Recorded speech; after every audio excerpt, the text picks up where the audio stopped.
Good morning class. आज हम हमारे नाइन्थ लेसन के शॉर्ट आंसर क्वेश्चन शुरू कर रहे हैं। इनमें फर्स्ट क्वेश्चन है, उन 5 महत्वपूर्ण कारणों का वर्णन करो जिनके कारण इंग्लैंड में औद्योगिक क्रांति सबसे पहले आई। एक तो पूंजी की अधिकता थी। इंग्लैंड ने विदेशी व्यापार द्वारा भारी मात्रा में पूंजी जमा कर ली थी और इंग्लैंड के व्यापारी काफी धनी थे और अपनी पूंजी उद्योगों में लगा सकते थे, इसलिए सबसे पहले वहां औद्योगिक क्रांति आई। कच्चे माल की सुलभता। इंग्लैंड के काफी सारे उपनिवेश थे, वहां से उनको जो कच्चा माल था वो आसानी से मिल जाता था। तीसरा है भूमिहीन बेरोजगारी। कृषि क्रांति के फलस्वरूप इंग्लैंड में भूमिहीन बेरोजगार लोगों की संख्या काफी बढ़ गई थी और ऐसे लोग कारखानों में काम करने के लिए तैयार थे, तो सस्ती लेबर भी मिल जाती थी आसानी से। लोहे तथा कोयले के भंडार।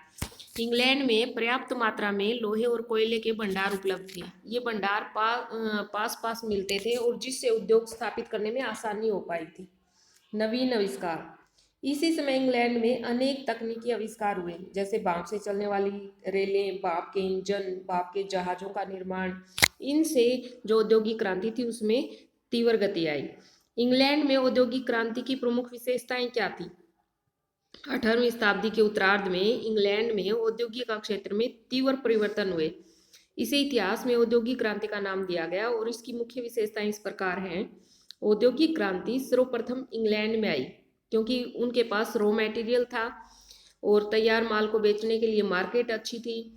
अन्य जो भी तत्व जरूरी थे यूरोप के किसी भी अन्य देश के साथ वो विद्यमान नहीं थे, वो सभी तत्व यहाँ विद्यमान थे, इसलिए इंग्लैंड में सबसे पहले क्रांति।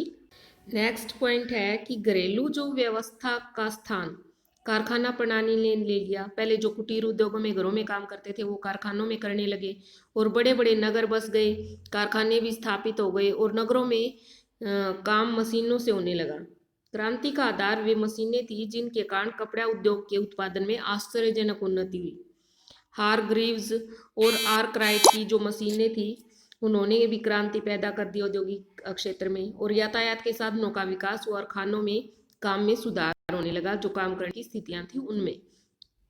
इंग्लैंड की जो अर्थव्यवस्था थी वो कृषि पर आधारित न रहकर उद्योगों पर निर्भर हो गई और कृषि कारखाना मजदूर बन गए ज्यादातर। औद्योगिक क्रांति के परिणाम स्वरूप मजदूरों की जो दशा थी वो बड़ी शोचनीय हो गई थी।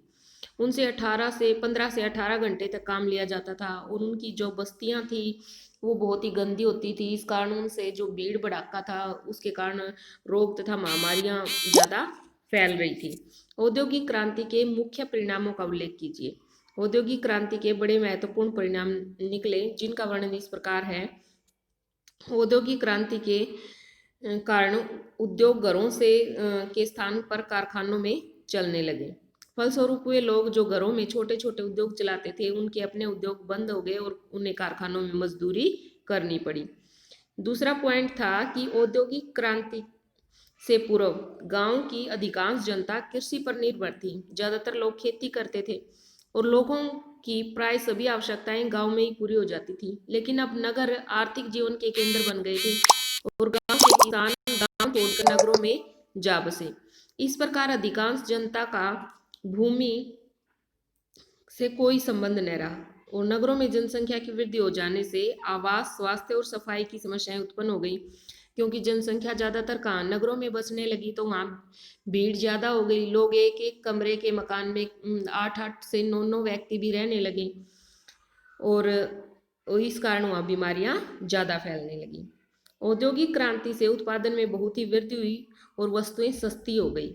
कारखानों में जो श्रमिक थे उनको दूषित वातावरण में रहकर लगातार कई कई घंटे काम करना पड़ता था और उनका जो मजदूरी थी वो बहुत ही कम थी और उनकी दशा बहुत ही दयनीय थी।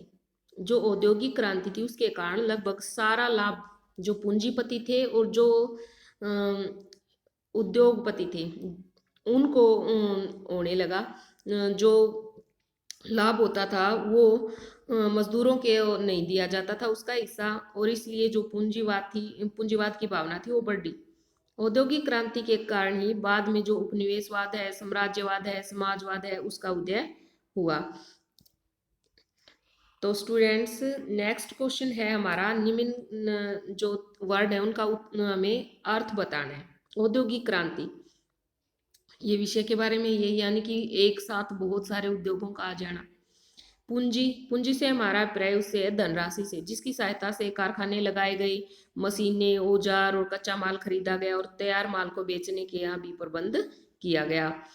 पूंजीवाद, पूंजीवाद क्या है कि जो कारखान अर्थव्यवस्था थी उसमें कारखाने, मशीनें, उत्पादन के साधनों पर पूंजीपतियों का अधिकार था और उसे ही पूंजीवाद कहा गया। जो मुनाफा होता था वो भी पूंजीपतियों को होता था। समाजवाद, जिस व्यवस्था में मशीनें, कारखाने तथा उत्पादन के साधनों पर पूंजीपतियों का अधिकार होने की बजाय समाज या सरकार का अधिकार होता है, उसे समाजवाद कहा जाता है।